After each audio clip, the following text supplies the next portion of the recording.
Niwang semono mati luwih ana sasmintaning sun jagat wasisaning Upadara Paman Harya Sengguni Paman Bloso Jenar ayo ndadekake kagiat pekrira si Paman manira biji wonten ngajengan manira Paman Patih Harya Sengguni kawula ana nun nggih anak Prabu nyawa-nyawa jimat kula semban kula wonten ing Madya Prada prapting delahan wonten sabda pangandika paduka anak Prabu tinambi ingkang bapa ing kepatihan mugi andadosna ing kawuningan mboten mantra-mantra sasampunipun kula ngadhep wonten kersa paduka anak Prabu ing Ngastina nalika ingkang bapa tasih wonten ing pagelaran Jawi kuwatos raos sing manahipun ingkang bapa Pindaran Salomba pinanjaring alun-alun katemping samirana kumite Racaruk Maras nanging sarep wonten ngarsa paduka Gusti kula ingkang sinuwun tebih saking raos kemarasan asrepipun manah ingkang bapa tan prabeda kadidene siraming tirta wayu sewindu kula nuwun nggih anak Prabu kepareng ambabarana dhateng ing bapa ing kepatihan Paman Bloso Jenar nggih kadiparan anggere si Paman ingsun percaya minangka dadi badal wakil ingsun Pranata tata rakyat negari Ngastina Paman Patih Bloso Jenar nyawa-nyawa jimat kula nggih sesemban kula menawi paduka ndang obat tata rakiting praja sadaya mboten badhe anguci wani para kawula sami sayek saeka kanthi akarya luhuring nusa bangsa tuwi negari Ngastina medhaipun para dipetut prajurit mboten kendhat anggenipun sami gegladen ulah kridane ngaprang sawanci-wanci praja paduka katemping paramuga mboten badhe anggepok kunca paduka anak Prabu ingkang bapa ing kematian remuk kasawurna putung sumangga kabandhem nonggir kawula nuninggih dadosaken suka Marawata Suta raos manahipun ingkang putra Ngastina boten langkung pakaryan ingkang utama tindakna selawase lan kaprayogakna anggere Paman ngadhep ngarsani manira Paman Bloso Jenar kawula nuninggih anak Prabu sampun boten kirang prayogi namung derenan saksampunipun kepareng kula ngaturaken sembah sumungkeming pangabektinipun ingkang bapa kunjuk ngersa paduka anak Prabu ing Ngastina kula tampi dawah sami-sami mugi kasekecak anggen jenengan niku lenggah Paman Bloso Jenar kawula nun nggih anak Prabu Ngastina bapa Panembahan Durna sarawuh bapa Durna kula ngaturaken karaharjan rawuh jenandika bapa ing Sukalima bapa Panembahan Durna ing Sukalima astakuswala sila bertobo suwal gimbal sumorante hawala kula nuwun inggih nggih tansah pinanganing kawidadan ing sambikala sawanipun ingkang bapa ing Sukalima mangga widodane skala sowan kula namung kepareng ingkang bapa ngaturaken pudi astawanipun ingkang bapa kunjuk ngersa paduka anak Prabu Ngastina nggih anak Prabu Duryudana kula tampi karya bombong raos sing manah abawahono kasantosaning lair batos kula boten langkung kasekecakno anggen jenengan niku lenggah bapa Panembahan Durna bapa ing Sukalima kula naknan sampun boten kirang prayogi wismanipun ingkang bapa ing Sukalima dinten sak mangke menika nggih kawula naknan apa dene sira Dimas Kartomarmo prayogakno nggone si Adi ngadhep ngarsanipun Kakang Dimas Kartomarmo lho niki diweji sesembahan kula sampun boten kirang prayogi piswanipun ingkang abdi pun Kartomarmo dene lan sak sampunipun kepareng kula ngaturaken sembah sumengkeming pangabektinipun ingkang rayi kunjuk sandhang padha paduka Gusti kula ingkang sinuwun Koko Prabu Duryudana sembahan kula diweji pengayoman kula ndak tampa si adiatur pangabekti kelawan pun Kakang ora liwat pangaistunipun pun Kakang Tampanono lan mratakna mring sangganing para kadang-kadang kusata Kurawa ing padha gantung sebo tatanan sangganing para sata Kurawa aja nganti ana ing padha saur manuk jeneng manira nanti ambabarake wigati ning pasewakan menawi sampun paduka dawuhaken badhe kula candhi nggo jimat sesembahan kula Gusti kula ingkang sinuwun ing Ngastina Dimas Kartomarmo iya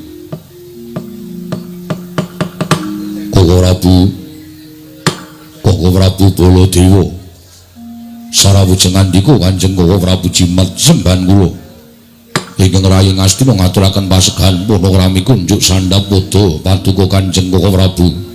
Koko Prabu pangayoman kula wonten ing Madyapada prapting delahan Koko Prabu Baladewa. Jagat wasisaning Bathara wayah tur jagat pathik Indra Jaladewaku. Yai. Sakalangkung katedha kalinggo murda sih palawanipun Yai Prabu ing rumantan dhateng Raka para ing Mandura. Sampun kula tampi karya bombong raos ing manahipun ing Raka. Namung kepareng kula ngaturaken pudya pangastawanipun Kakang mugi katumesa paduka Yai Prabu ing Ngastina. Koko Prabu kula janjang pucahing weni dumawahing wijang rumaketing Werdaya saestu andadosaken cahya nur cahya daging rah kayuwanan mboten langkung kasekecak nuwangken jenengan dika lenggah Koko Prabu Baladewa. Yai sampun boten kirang prayogi wiswanipun ing Raka ing Mandura dinten sakmangke menika wonten Praja Ngastina saestu andadosaken kagiat sotaning manah dene rawuh paduka ingkang boten cecul ingkang saderengipun Koko Prabu menawi alit paduka utusan gandhek sak kembaran agengipun utusan Ayaka ing Mandura bilih kelenggan samangke paduka badhe kepareng tedhak wonten Praja Ngastina saestu kula diangarakit rata kencana kinarya methuk paduka Kanjeng Koko Prabu saha nyawisaken Hermawar kinarya miji ampian paduka Kanjeng Koko Prabu tandha bektinipun kadang taruna tumraping kadang werda Koko Prabu Baladewa. Koko Prabu pangayoman kula ing Mandura. Yai wonten timbalan ing adawa nadyan nembe kawiyos sing pangandikan kemawon persasat sampun tumplak punjen sinundul puyuh bebasanipun kadidene kejugrukan wukir sali kelepaning samudra madu dene mekaten wiyos sing pangandika paduka Yai Prabu ing Ngastina. Namung kula nuwun sewu menawi paduka paring dawuh sawanipun ing Raka ing Mandura menika mboten cecala ingkang saderengipun kula nuwun sewu menapa teges kula menika wantun ngiyas dhateng paduka Yai Prabu ing Ngastina. Menapa ingkang Raka ing sampun keladuk yuswa menapa Yai Prabu ingkang supe dhateng lampahan ingkang sampun kelambah liripun kados pundi Watara Sapta hari ingkang sampun kepengker kula nampi nawala mongko nawala menika sareng kula surasa ngandhap piyambak wonten tapak astanipun paduka Yai Prabu ing Ngastina. Surasaning nawala dinten sakmangke ingkang Raka katimbalan sowan wonten negari Ngastina. Yai ngantos kadi kula gelak lampah kula enggal prapting ing kajangka pangajaping manahipun ing Raka ing Mandura enggal kula nampi sabda tama paduka Yai Prabu ing Ngastina. Menggah menapa to sababipun dene paduka ambayongi dhateng sowanipun ing Raka ing Mandura menawi kepareng kawedane kathah tumunten kababarna nanging rayi wadi tumraping para kadang sentana miyang Wadabala swawi kula dherekaken manjing sak lebeting kedaton pepanggihan catur netra kelawan ingkang Raka ing Mandura. Yai Joko Pitana kadang kula ing Ngastina. Koko Prabu ing Mandura wonten timbalan Yai sewu-sewu kalapatanipun ingkang rayi tadah wadana dening antos kula kesupen dhateng lampahan ingkang sampun kelambah krana sakatahing kewajiban kanalindran kedah kula rampungaken. Yai boten dados menapa syukur mangayu bagyo sekali jumurutine paduka sampun emut dhateng ing sampun kelambah yaktosipun sowanipun ing Raka ing Mandura tinimbalan sowan dening Yai Prabu Ngastina wonten negari Ngastina mriki lan sakmangke kepareng kula jumadhong dawuh menggah menapa to sababipun dening paduka amiji dhateng sowanipun ing Raka ing Mandura. Koko Prabu wonten timbalan mugi andadosna ing kawuningan dinten sakmangke kula kawontenaken pasewakan ingkang bene kelaladat ingkang sampun menika boten badhe ngrembak babagan kanalindran agengipun babagan kaprajan nanging kula badhe ngrembak babagan kulawarga kula piyambak. Lho ngrembak perkawis kulawarga paduka kasinggihan mekaten Koko Prabu wonten menapa wonten lelampahan ingkang tumanduk dhateng nggarepipun Yai Ratu Banowati menapa wonten sambung rapatipun kaliyan anak kula pun Lesmana Mandra Kumara menapa wonten sambung rapatipun kaliyan anak muja kula pun Lesmanawati babar wisan boten namung mugi andadosna ing kawuningan nembe menika kula ngraosaken dados tiyang sepuh tinangisan dening anak kula inggih menika pun Lesmana Mandra Kumara nangis wonten pepangkonipun ingkang putra utawi ingkang Rayi Ngastina pun Duryudana. Lesmana nggadahi pamotah kasinggihan mekaten. Menapa pamotahipun ingkang putra Lesmana Mandra Kumara? Ora Bu. Estunipun sampun marambah makaping-kaping anak kula menika nggadahi pamotah. Nanging gagar wigar tanantuk karya. Mboten kados ingkang nglampah dinten sak mangke. Mboten kanthi kanyono-nyono anak kula Lesmana sowan dhateng negari Ngastina. Sarwi tawang-tawang waspa. Sareng lare menika kula dangu menapa to sababipun dene sowan dhateng negari Ngastina. Sarwi tawang tangis Lesmana prasaja dhateng ing Rayi Ngastina. Bilih piyambakipun gandrung-gandrung kapirangu, gandrung-gandrung kayungyun kalan setunggiling wanita. Lan nyuwun supados dinten sak mangke dipun dhawuhaken dakalian wanita menika kala wau. Ora Bu, jejeripun tiyang sepuh kula menika kedah nglenggahi anak polah bapa Kudu Keprada. Mila panangisipun Lesmana menika kala wau kula tampi. Jalaran kados pundi malih jeringatanipun Lesmana menika sampun dungkap dewasa lan sampun wancinipun mangun bali wisma. Leres Yayi. Natapi tetembungan anak polahku bapa Kudu Keprada. Menika tegesipun Yai Prabu kedah saged nuruti menawi dados pamotahipun ingkang putra Lesmana Mandra Kumara.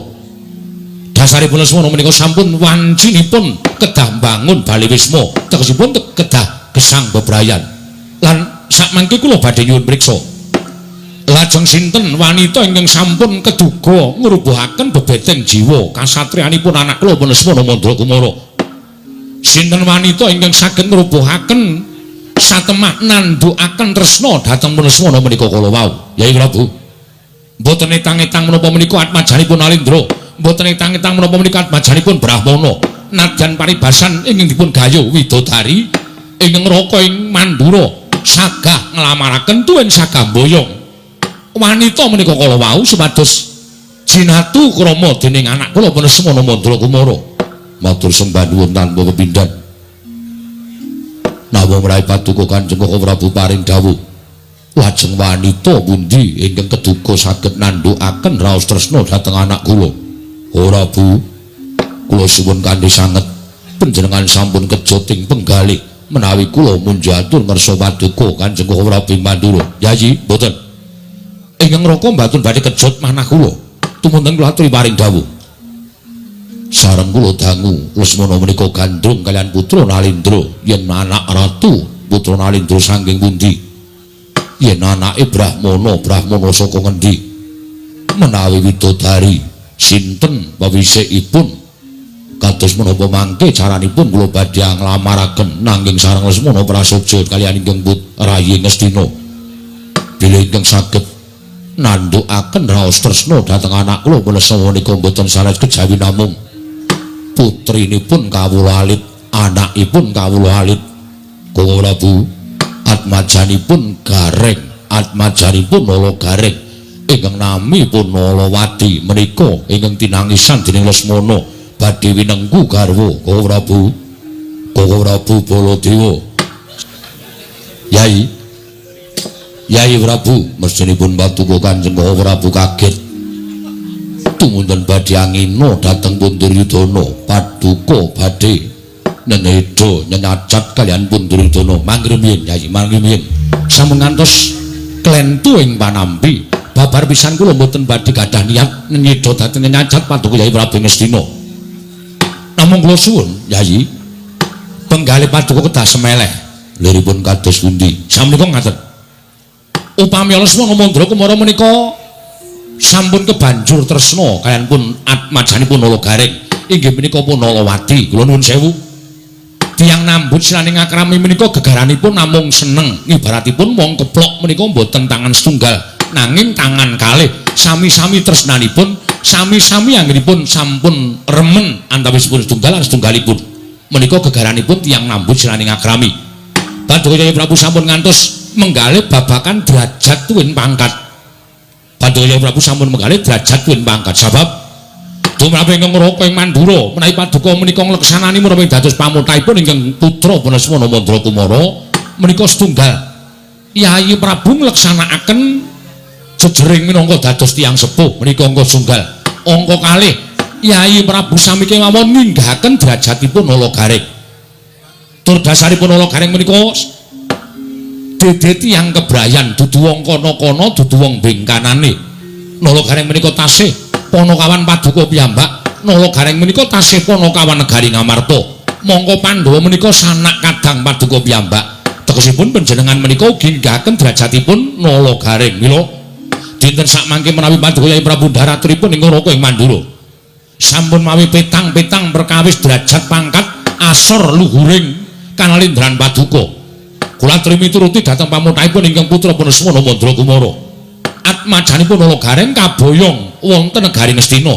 Tumunten kadhaopaken kaliyan Punasmana Mandra Kumara. Ngemputana Yai. Nuwun pangapunten. Nadan Lesmana menika atmajaning Nalindra nanging kula nuwun sewu. Lesmana menika kedunungan sial sebel ingkang marambah makaping-kaping. Pendak-pendak badhe nggayuh wanita tertentu gagar wigar tanantuk karya. Pendak-pendak nggayuh wanita mesti mboten kelampahan. Mbok menawi sagedhagan menika Lesmana panci dipun kodrataken pikantuk atmajanipun Nalagaring. Menapa mboten Paduka Yai Prabu menika maringi kabagyan tumraping Atmaja Paduka. Nggih. Ora Bu, wonten dawuh. Ingkang kula gagas mboten perkawis anggenipun dawuh. Nanging kula petang-petang ing atasipun kula menika Nalindra kok bebisanan karo Panakawan, bebisanan karo batur, bebisanan karo wong cilik. Menapa mboten nami ngregeti dhateng Kanalindranipun ingkang rayi Ngastina. Lah menika to ingkang dipun penggalih. Kula sampun matur sampun ngantos Paduka menggalih babakan perkawis derajat lan pangkat. Kula nuwun sewu. Kula trima dhateng pangendhikanipun para ulah agami, kula trima dhateng pangendhikanipun para sepuh, para kaki-kaki sami nyebataken yen derajat pangkat kadonyan menika nyatanipun namung sampiran kemawon. Antaranipun Paduka lan Nalagaring menika wonten ing ngersanipun ingkang ngakarya loka menika derajatipun sami titahing Gusti ngakarya loka. Nggih, kasinggihan mekaten. Namung nyatanipun menika gumelar wonten ing jagat tegesipun kula tasih saged dipun raosi dening para kawula. Kula tasih saged dipun cacat dening para kawula negari Ngastina. Waduh Yayi, menawi petanganipun kados mekaten menika mangke Paduka badhe damel kogel kagelan penggalipun ingkang putra. Mongko nyatanipun adat saben lupya ingkang sampun nglampah. Tresna menika awratipun kadidene nyangga bumi, mila mboten aneh. Wonten kathah lupianipun kaca benggala kinarya conto. Pendak-pendak wonten satunggiling priya utawi wanita ingkang kapedhotan katresnan wekasan nami lalu pados margi ingkang klintu. Contonipun nganyut tuwa lan sak panunggalanipun menika mboten prayogi. Mila kedahipun Paduka Yai Prabu ngleksananipun dados pamuthaipun ingkang putra Lesmana Mandra Kumara. Nggih, Koko Prabu matur sembah nuwun Paman. Wonten dawuh pemanggihipun Paman Ploso Jenar kados pundi? Menawi cara kula lunggir ngreksa dhateng asma Paduka. Sampun ngantos mangke kekelempakanipun para tetiyang kawula negari Ngastina menawi nglempak namung ngraosi Nalindra Ngastina. Ing atase Ratu Ngastina duwe besan kok mingkere menika lho. Menika ingkang sanget kewatosaken dhateng ingkang abdi kepatihan. Monggo ingkang masak mangke badhe kucemasmanipun boten namung Paduka, klebet patih nayaka tumenggung sedaya badhe kucemasmanipun awit Paduka bebesanan kaliyan pun Nalagaring. Jabi latri menggalih menika angka kalih upami panjenengan menika mangke bebesanan kaliyan Nalagaring, panjenengan menika ora urung mengko ya sing ragat ming panjenengan. Nalagaring gablek apa? Upama Nalagaring menika utawi bebisanan kaliyan Sinuwun Ngastina atmajanipun Nalagaring menika dhawuh kaliyan pun Tukula Lesmana Mandra Kumara. Upami ngagem pawiwahan ingkang ageng tartemtu Nalagaring boten cucul menapa-menapa. Jabi kula aturi menggalihaken wis ora cucul apa-apa, petita-petiti dumedadi besaning ratu menapa inggih badhe kelampahan Ngastina menika dienggo jag-jagan kere-kere kaya Panakawan menika. Badhe asor derajatipun tumrapipun kula nggih Paman Arya wonten dawuh. Nuwun sewu. Nek sampeyan ngendikaken nek Nalagaring menika kiri Nalagaring menika ora labuh tumraping negara Ngastina niku ora jeneng mukal. Jer sampeyan ora ngerti lelabuhaning Nalagaring. Sampeyan ora ngerti lelabuhaning para Panakawan. Mula sampeyan sak penake dhewe ngunekke Nalagaring menika wong kere, Nalagaring menika wong ora duwe. Niku sampeyan penak-penak mawon. Ning tumrap Baladewa lawan Nyai Prabu Duryudana. Sadurunge sampeyan srawung karo Kurawa niku janjane Kurawa wis dimong karo Panakawan. Nggih. Mula sampeyan aja sak penake ngunekke Nalagaring kere. Nalagaring niku nek disawang ora kere, nika malah derajate dhuwur Nalagaring tinimbang sampeyan. Nalagaring anake Semar. Semar niku Sanghyang Bathara Ismaya. Nalagaring niku anak dewa. Lah niki sakniki kula tak takon, sampeyan niku anake sapa? Nggih. Lah nggih anake dewa ning gedhe tur dawa. Mula aja sak kepenake nek ngondo karo wong aja sak kepenake. Ana tetembungan giri lusi jalma tan kena kinira. Aja sok ngiyas karo wong. Mboten? Sampeyan ngandhake Nalagaring niku wong desa, Nalagaring niku wong kere. Sing jeneng wong desa niku kesugyane malah ora ketok, omahe sarwa prasaja ning numpuk bondo pirang-pirang. Niku wong desa. Nggih. Nyatane ming bakul lele iso nanggap wayang. Halo. Nggih. Mulampun sak penake dhewe sampeyan ngucap sing sak penake gaya wonten niku. Boduna. Wonten dawuh nggih. Boduna. Kula suwun pemanggipun Bapak ing Sukalima kados pundi? Oh, Aliloco. Bener. Goleke kabagyaning anak kuwi ora usah dadak ngagas perkara derajat pangkat. Lho, perkara ilanging bondo donya ki iso digoleki. Nek perlu saya bijaksana. Anak Prabu Duryudana kuwi ngendika karo Gareng, "Gareng, anakmu tak pek, kowe ora usah ragat apa-apa. Pawiwahan geden-gedenan, kowe ora usah cucul apa-apa. Kabeh bondo donya saka negara Ngastina." Oh, kaya ngono ki malah saya kuncara asmaning anak Prabu Duryudana. Ora kok eman, Ratu Sugih kok eman ngetokke Brana Picis ki terus piye aku tak takon karo kowe? Iya. Nyang. Nggih domonge kok meni nyang-nyang. Iya Kakang ya. Nek ngono apike dirabekke. Nek cara aku dirabekke, kalau nun sambung nggih kula badhe nyuwun pirsa. Boduna badhe paring dawuh menapa? Lesmana anggenipun tresna kaliyan Nalawati menika kula nyuwun pangapunten. Menapa kekalih menika sampun nate pinanggih antawisipun putu kula Lesmana Mandra Kumara kaliyan Nalawati menika menapa sampun nate pitanggih tegesipun sampun nglairaken dhateng pangunepun Batos. Lesmana nglairaken dhateng Nalawati menawi sampun tresna, Nalawati ugi nampi katresnanipun Lesmana. Menika menapa sampun? Kula dereng dangu babagan perkawis menika dhateng anak kula Lesmana Mandra Kumara. Nah, menika saenipun kedah dipun dangu. Menawi dereng menika mangke lajeng saenipun dipun lamar. Nanging menawi sampun menika langkung gampang perkawisipun. Gampar sikilmu kuwi Dek Pati. Iya. Ngono ya, Kang. Nek manten loro wis padha senenge kuwi mung gampang. Ning nek manten loro urung padha senenge ya ora apa-apa Dek Pati dilamar. Mergo ana tetembungan witing tresna ki jalaran saka kukila. Kulina apa kulina? Kulina kan ora ndek kukila. Ora iso tresna. Kukila iki luwih wigati. Nggih Kakang Tuna nggih. Leres. Nah, ngoten. Mila kedah dipun srawungaken rumiyin nggih. Saenipun sak mangke kados pundi? Yayi, kula nengahi perkawis menika. Menapa mboten langkung prayogi ingkang putra Lesmana Mandra Kumara katimbalan sowan wonten Garing Ngastina. Mangke dipun tanting menawi saestu sampun tresna wonten pundi malih turukipun kejawi paduka kedah ngleksanani pamothaipun ingkang putra Lesmana Mandra Kumara. Menika langkung prayogi kula Prabu Pamanarya wonten timbalan nggih. Sampeyan kula utus wonten ing kasatriyan Saroja Pinangun. Anak kula Lesmana katimbalan sowan dinten menika ugi. Oh inggih ngestaken dawuh. Nyuwun pamit madhal pasilan kepareng nderekaken sowanipun wayah kula Lesmana Mandra Kumara. Surti ati-ati duga-duga digawa Paman Harya Sengkuni. Paman Harya wonten dawuh nggih. Sampeyan pinanggih anak kula teng pundi? Aduh nyawa-nyawa jimat kula. Kula malah lingsem menawi munjuk atur ngersa paduka anak Prabu. Oh Prabu, wonten dawuh. Kawontenanipun anak kula kados mekaten menika kados pundi? Wih ladalah jagat diwa Bathara. Paman, wonten dawuh. Sampeyan ketemu Lesmana teng pundi? Inggih wonten ing margi.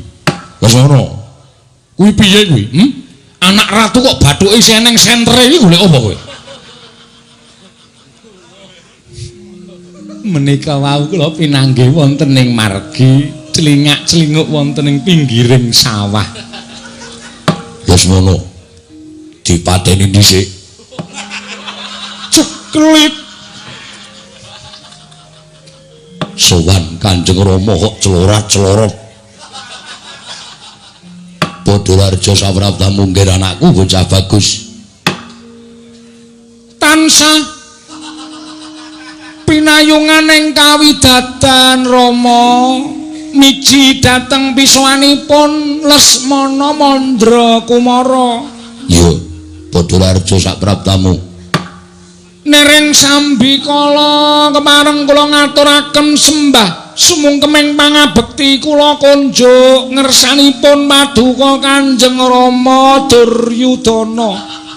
Ndak tampa pangestu tampanono. Kula pundi engga jimat paripe dayanana ing kasantosan tansah pinengkuing juwana kawidadan sowan kula Rama. Ya syukur nggih, prayoga nunggun mulungguh. Sampun boten kirang prayogi Rom. Iya. Wayah Mas, katuran karaharjan wayah Mas. Eyang Patih Sengkuni wilujeng bekti kula konjo nggih Yang. Nggih kula tampi dawah sami-sami. Inggih Yang. Wis mono Mandra Kumara Padhalarja saprabdamu. Pangestunipun Siwa Baladewa wilujeng wa bekti kula konjo. Ya tak tampa pangestuku tampanono. Nun inggih sanget anggen kawula mundi ndatosaken jimat paripe. Oh. Aja ditirake ya Lesmana. Durna ki pancen kaya ngono kuwi ciri khase. Mbahmu saka lima ki nek arep omong nganggo ngono. Padhalarja saprabdamu Lesmana. Ngestunipun Yang Durna. Inggih Yang Durna wilujeng bekti kula konjo nggih Yang. Kowe iki saka ngendi Lesmana kok dadi kalungan batre? Pados kodhok. Anak ratu kok golek kodhok. Nganggur teng kasatriyan mboten gadah pedamelan bingung kula jujeg. Tiang niku nek bingung mesti getih munggah. Tinimbangane kula mengke stroke enom. Mula kula golek kodhok nembe angsal 3 ditimbali Patih Harya Sengkuni. Dibuang. Sesone butuh kodhok tumbas. Anak ratu kok. Mapane nggon jenis-jenis kaya ngono kuwi. Dibuang. Nggih, sampun kula bucal turah setunggal ageng ngajeng kula caoske Yang Durna. Kodhok kerok. Kuwi apa wangun kuwi mbahne kon mangan kodhok kerok kuwi? Men mudhar, heeh. Pilujeng bekti kula konjo Yang. Iya tak tampa. Pangestuku tampanono ya Lesmana. Kula pundi engga jimat paripe. Lesmana. Wonten dawuh 7 dina kepungkur kowe matur karo Pun Rama nangis ana ing ngarsaning Pun Rama. Kowe pengen rabi kelingan apa ora? Dek kapan? 7 dina kepungkur kowe nangis ana negara Ngastina. Kowe pengen rabi kowe kelingan ora Lesmana? Wo Dek Rebo nika. Yo. Nggih Rama. Sebab apa kowe kok nangis njaluk rabi? Amargi kula ngimpi. Ngimpi. Nggih. Wonten ing salebeting pasimpunan. Pasumpenan. Kula ngimpi pinanggih kalian satunggiling wanita. Wanita. Nggih. Wonten ing pasumpenan menika kula nedeng tenguk-tenguk teng ngarep kasatriyan Saroja Binangun kedadak wonten wanita ngagem kebaya biru. Iya. Mlampah alon-alon nyaketi kalian kula. Kaget kula. Kula terus jumeneng. kula cedhaki wanita niku bareng tekan ngajeng kula terus ndeprok timpuh. Wah, bubrah pikiran kula. Iya. Dasare ayu, merak ati. Bocahe kenes gandes luwes sak solahe. Iya. Sareng kula tangleti, Nduk. Kowe sapa? Lah kok dadi kowe teka ning kasatriyan Saroja Binangun? Larestri wau terus ngaku jenenge Nalawati. Kalih ngruket sikil kula. Kula Nalawati Raden ngoten kalih sikil kula diruket. Terus dengkul kula nyok-nyokaken ngoten. Iya. Sabanjure kula sowan mriki ajeng suwita kalih sinten niku? sapa? Lesmana Mandra Kumara. Bocah niku terus kula junjung. Kula jak mlebu wonten ing kasatriyan Saroja Binangun Kembul Bujana Ndrawina. Kula didulang Rama. Kowe didulang? Nggih. Unjukan dijupukke, sekul dipendhetke, lawuh dipendhetke terus njejeri kula lungguh didulang. Pokoke kaya manten anyar nika. Bocah niku kula rangkul. Terus kula ngendika, wis kowe nek seneng karo aku tenan, sesuk aku tak matur Kanjeng Rama awake dhewe ijab. Bocah niku ya mantuk. Terus kula geret, kula jak mlebu teng kamar. Bocah niku lewo-lewo. Ampun Raden, mangke nek pun resmi. Kula nggih omong resmi karo ora rasane padha wae. Ayo to, aku ngono, aku wis kebacut ngombe pil kita. Ngonten niku tenggen impen Rama ngremenaken sanget. Bocah niku terus manut. Kula terus mlebu teng kamar. Spray kula ganti sing ngonten gambare kembang. Iya. Kula terus ganti sarung. Nalawati terus kebayake diuculi. Diteruske mboten Rama? Terusno ora apa-apa. Pun nggih, cekap semanten mawon nggih. Kula wong tuwa sing ora kuat e. Ngenangen kula tekan pundi-pundi. Ampun digagas yang niki meng wong ngimpi kok. Nggih. Les Nalawati cucul kebaya jebul rangkepan kaos. Monggo lek kula ngematke wis mempeng, kaos dicopot, isih nganggo kaos worep. Rangkepan pirang-pirang nika. Iya. Ning tetep kula enteni. Iya. Jane iki crita apa malah iki? Yang anu wa Mandura menawi mboten kersa midhangetaken nggih, kupinge ditutupi. Ya wis aturke, tak banjure piye? Bareng ngonten kula terus tiduran. Kula tilem teng kasur. Iya. Nalawati nututi. Jejer keletan guling. Iya. Guling kula pancal. Kontal. Iya. Aduh. Paman sampun kados ngaten. Inggih. Sampeyan tiyang sepuh. Inggih. Bareng ngonten sikil kula wiwit kula tumpang keteng sikile Nalawati. Iya. Terus kula hitungi 1, 2, 3 kula balik miring ajeng kula kekep gragap ngelilir sing kula kekep kucing. Sabanjure bangane gelo nggih kucing kula uleng-uleng. Bar niku kula cekel buntute kula sabetke cagak. Mangkel kula jarene piyai sepuh nek ngimpi durung tutug bantale kon malik. Bantal mbok walik, Bantal kula walik bisa ngimpi. tinggi mubal. Mboten iso ngimpi bingung kula Rama. Wah, monggo tangi turu niku kula ya wis pun ngeten. Wis piye?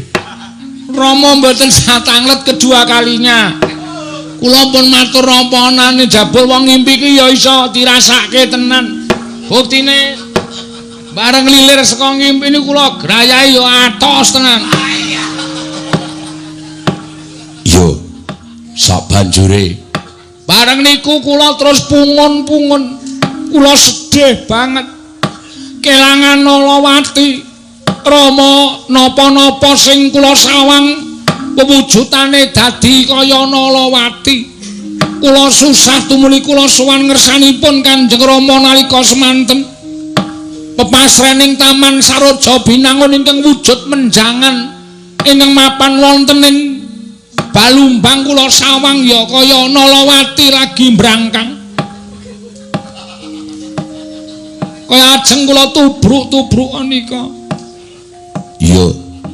Pendak-pendak kula ngilo teng kaca gedhah. Kula dandan niku ya kaya sliwer Nolawati. Kaya turut kaca. Nek kula adus, kula nyiduk banyu niku Nolawati wayangane kaya tenggen banyu. Pokoke wong gandrung niku pancen abot tenan Rama, napa-napa sing disawang kaya Nolawati. Winganane kula tuku pecel. Bakule pecel kaya Nolawati kula tubruk, kula dituthuk cuwek. Terus demben kula tuku gudeg.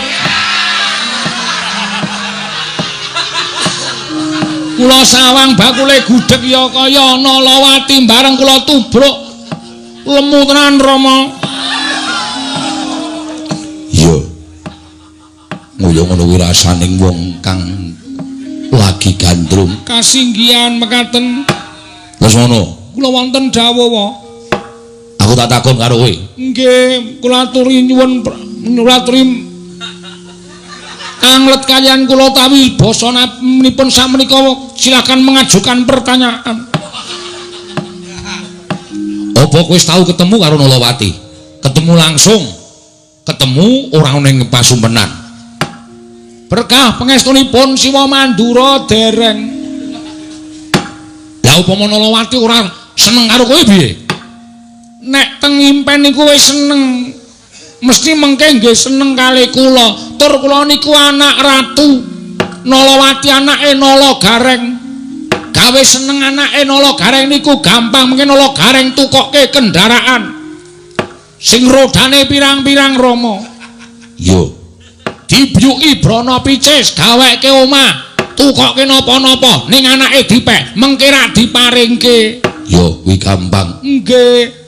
Kuwi jenenge ora tresna sejati. Sejati niku mung rokok. Mboten tresna. Tegese tresnane kuwi tresna mirunggan. Mergo tresna kuwi dipara dadi loro. Tresna sejati lan tresna mirunggan. Ngono? Nek wong ngambut saning akrama kuwi kudu tresna sejati. Sebab Wong lakoni bebrayan kuwi engko bakal nyampar nyandung kesrimpeting laku. Yen tresnane ora sejati, mesti tresnane bakal mandeg dalan. Nah, yen tresnane sejati nadyan kesrimpeting laku ingkang abot tetep iso nglakoni kanthi tuwajuh nggone napaki gapurane urip bebarengan. Alah ngomong apa? Nek kula ya pokoke kudu dipeksa. lah mengko padha karo Nala Gareng ki nyengsarake anake nek kanthi Nolawati moh rabi karo kowe. Wase saniki ngeten. Kula tekan negara Ngastina niku kula wis krasa ming arep ditanting karo para pini sepuh lan pini silin. Samangke kula mesti ajeng ditakoni Nolawati wis tresna apa urung. Tresna napa mboten iki tumrap kula mboten penting. Malah nyeneni sapa-sapa. Pokoke Rama nek mboten nglamarke kula, Rama mboten nglamarke Lesmana entuk Nalawati. Rama kelangan anak. Rama bakal kecalan putra kakungipun inggih menika Lesmana Mandra Kumara. Kula wegah urip ning alam padang, kula moh nyawang gelaring jagat nek Nalawati mboten jatuh dalam pelukan kula. Dede lah kok dadi kaya ngono ya katresnane. Nggih. Yo. Lesmana, Wonten dawuh. yen pancen wis tekadmu kaya ngono. Wektu dina kuwi tak timbali. Pun Rama bakal ngrabekke karo kowe. Nun. Estu Rama kula mboten salah pamireng. Ora. Kula aturi ngambali sepisan malih supados sedaya sami midhangetaken.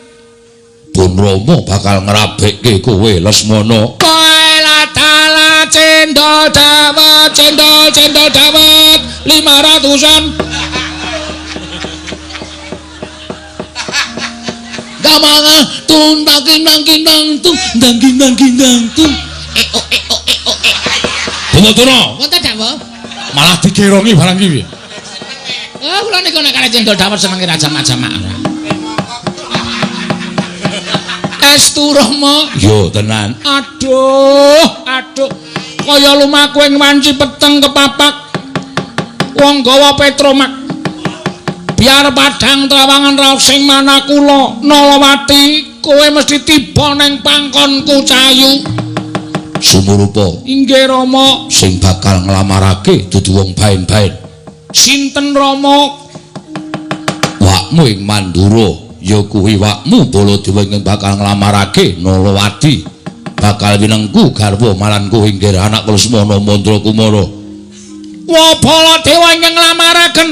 Iya, Lesmana Mandra Kumara. Welatala cendol dawet. Iya, rasaku cendol. Nggih, matur nuwun nggih, Wak. Yo. Panjenengan sampun purun nglamaraken Nalawati. Nala Garing mesti wedi karo aku. Yen aku sing teko mesti diparingke anake marang aku dicaoske karo aku tak dhawuhke karo kowe. Alhamdulillah. Ngremenaken sanget menawi panjenengan paring dawuh ingkang kados mekaten lega raos ing manah kula. Rama, Nggih. benjang menawi kelampan daup nanggap tontonan nggih Rama. Yo, aja kuwatir. Kowe njaluk apa wae tak turuti. Ketoprak, Yo, aja kuwatir. jalitan, Jadilan. jadilan, Yo, aja kuwatir. awan bengi, Yo, sing wedok kabeh. yo. Tak golekke mesti eneng. Nggih, dibayar sing akeh. Len jadil kon nganggo klambi renang. Mboten nonton nggih. Dibayar. Oh nggih. Ora gelem aku moh amuk kabeh. Nggih. Pun dileksanani kemawon. Bapak Durna pados wong dodol sing akeh kon dodol kabeh. Oh nggih. Iya nggih putuku ya, mengko aku sing golek. Nek ora payu kaidit. Oh iya. Anak ratu rabi emeng cekeremis. Rugi. Yo, Lesmana aja kaya bocah cilik. Pun ngaten mawon kula tak nyuwun pamit. Arep nendi? Neruske golek kodho. Aja kundur ning Kasatriyan Saruja Pinangun. Sendika ngestaken dawuh. Nyuwun pamit Rama. Yo, sing ati-ati aja kaya bocah cilik. Gumbira raos sing manah kula. Yo. Eyang Pate kula nyuwun pamit. Nggih ngatos-atos. Sampun kaleksanan menapa penjangkanipun kedah bombong manahipun. Mekaten Nggih. Siwa Mandura kula nyuwun pamit. Yo, sing ati-ati. Dandan cara manten. Samenika bidal. Yo, rampung pasiwakan iki budal. Neng omahe Nala Garing. Aduh, seneng kula tanpa upami. Kula tak adus riyin. Yo. Mangke terus nyandang cara pinanganten nganggo klupuk. Apa? Klupuk. Kupluk. Kuplo mengke kula mboten sang nganggo klambi mengke Nalawati kula punji kaya nek anak ratu Dorabi nika. Yo, monggo punjinen. Nggih, asik seneng tenan kula. Bapak Durna apa panjenengan kula dapuk seksi konsumsi. Wis sakaremu wis. Sak omong-omonganmu, pokoke aku mengkari manut. Nggih. Kula nyuwun pamit wangsul dhateng Saroja Binangun gantos busana cara pinanganten Sing ati-ati, Lesmana sing ati-ati. Sapa meneh sing tak pamiti iki? Om Kartomarma. Inggih nggih ngatos-atos. Kula nyuwun pamit, nyuwun pangestu ajeng rabi. Nggih ngatos-atos. Inggih. Sampun nggih Rama. Yo sing ati-ati aja kaya bocah cilik. Mundurmu marang Saroja Binangun muga-muga lebda ing karya lan kelakon penjangkamu Lesmana. Nuwun inggih ngestaken dawuh kula nyuwun pamit Eyang Siwa, Eyang Om Kanjeng Rama dipun sekecaken anggenipun bawa rasa ginem gondo raos kula madal pasilan. Sing ati-ati aja kaya bocah cilik. Nuwun inggih Rama.